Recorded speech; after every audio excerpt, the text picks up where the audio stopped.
Hello guys, this is Anna. I'm not a professional vlogger, but I'm a Ukrainian, and I believe the world needs to know more about my beautiful country, especially during this terrifying war with Russia.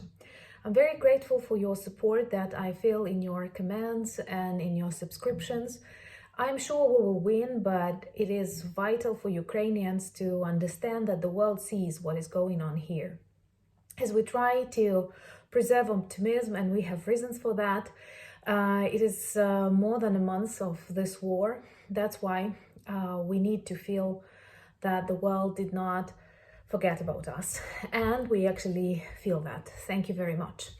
And today I want to tell you about two extremely interesting phrases that were born during this war, and they inspire our country, and I'm sure you've read about them on news, but I will try to explain the stories that stand behind them.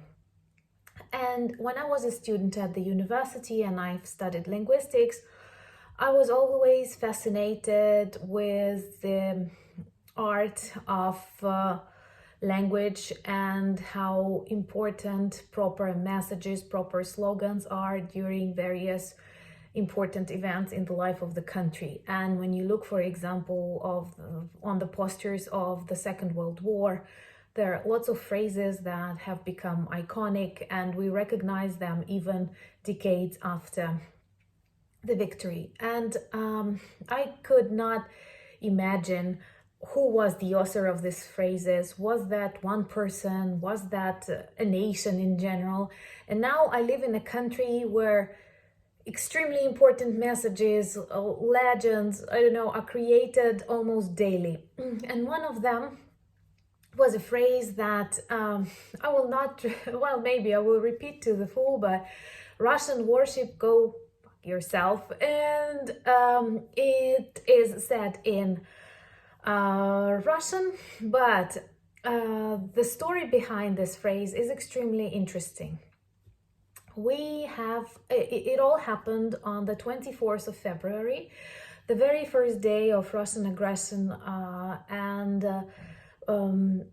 we have a very small island situated in the Black Sea. It is 120 kilometers or something next to Odessa, and this is a really small island, but it is important because it defines the water territory of Ukraine.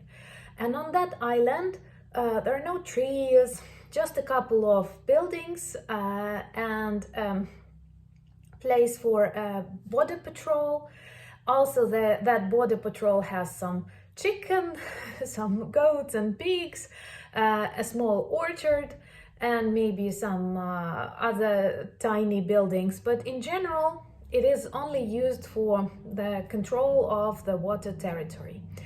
And at the moment of the start of the war, or not many people were on that island, just the Ukrainian border patrol.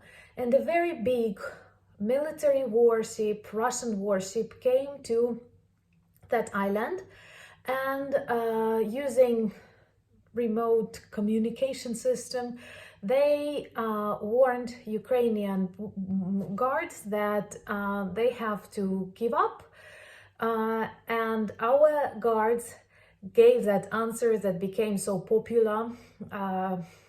Русский военный корабль, you know what. And it is a very strong phrase, and it was quite like we had this actually a bad word, and in Ukrainian language we don't use that many bad words as Russians do, but it was everywhere on the news. And I even heard on the streets one lady, she was quarreling with her husband, telling him, you use too many bad words, and he answered, well, now you can read them everywhere on TV. And on the very next morning I went out for a walk or to go to a grocery store, and everywhere where we have this electronic I don't know, like on the bus stop, advertisements, all the screens in the city, they had that phrase. So even our trolley buses that were driving on the streets instead of bus stops had this Russian warship, go yourself. So it was a huge inspiration, but at the same time, it was a very emotional story. Why? Because those guys that were so brave to deny the demands of the Russian warship, they totally realized they can be killed by them. Why? Because the island did not have any fortresses or something they can hide. And the ship was a very big military ship, and actually they started to attack the territory of the island, to shoot. And for 2 or 3 days we were sure that all the brave guards died. But and the president spoke about that, and it was very emotional, because like people who understand there's just like 12, 13 people on the island, and they realize they can do nothing to a huge number of military and a big warship, but still they say go fuck yourself. So Russian warship. And we were happy to learn that they were captured and kept in Crimea. So these guys survived, and the exchange is possible. And this phrase became very popular. You can buy t-shirts, you can buy hoodies, you can see it in various street art. And of course, there are lots of Ukrainians who say you don't have to use bad language, but it was just the moment of the battle. And it is a very interesting phrase. But moreover, the story of that island is also interesting because it was known since the ancient Greece times, and there were lots of Greek settlements in Crimea and in the southern part of Ukraine on the shores of the Black Sea. And it is believed that this island, known as Zmiyny in Ukrainian, which can be translated as the Snake Island, it was famous since the ancient Greece times because it is believed to be the place where Achilles is, an ancient Greek hero. Achilles is buried. His mother created this island, who was a goddess, created this island to bury him. And this place was holy for many Greeks, and a temple was built honoring Achilles. And he was treated as the patron of the Black Sea.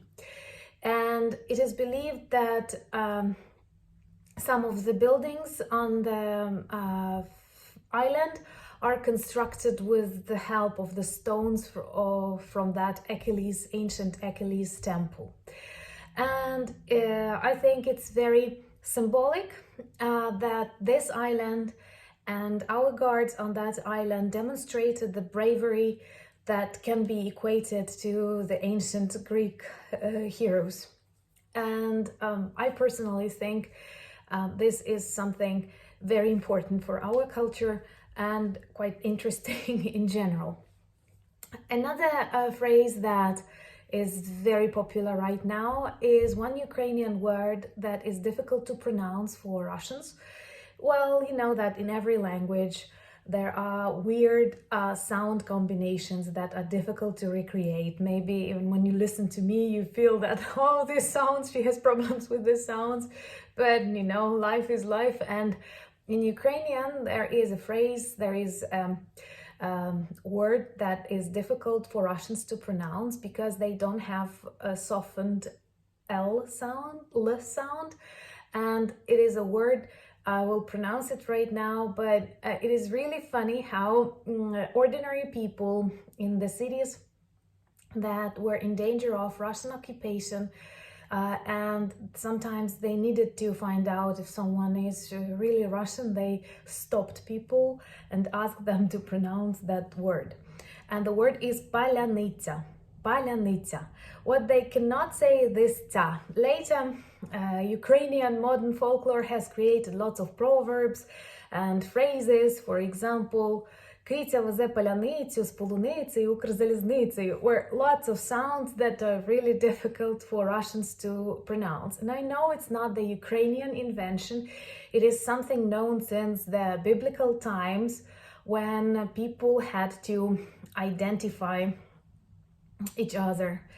But definitely it is more of a funny joke, and many, I don't know, Ukrainians joke like asking each other, can you repeat, can you pronounce? And again, there are lots of t-shirts and so on. What does this word mean? If you're interested, palynica, it is a loaf of bread, but a typical Ukrainian bread.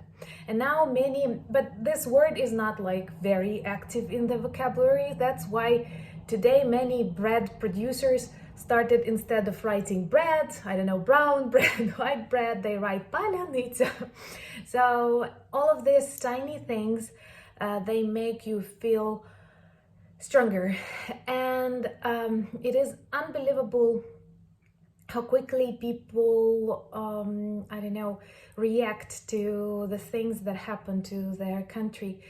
And, again, it's very weird when you realize that it is actually your country, your nation, fighting in a war, and this war is an extremely important one because it stands for general values. I have, in one of the comments, I have met a phrase that I think is very important right now for us Ukrainians, that we stand for values, for normal values, for important values, and sometimes you have to fight for these values. And we are a peaceful country and we dream of peace, but in this situation we need that peace only after the victory, because in other cases it is just a stop before a larger war. And I believe that after the world has seen the face of Putin, we cannot pretend we did not see that. Thank you very much for your questions. I will answer many of them in my future vlogs. I'm always glad if you leave me some advice and comments. Subscribe if you're interested in the stories from Ukraine. And once again, thank you for your attention. Thank you for your support to my country, to my people, to our president, and in general to the values of the normal planet. Slava Ukraini!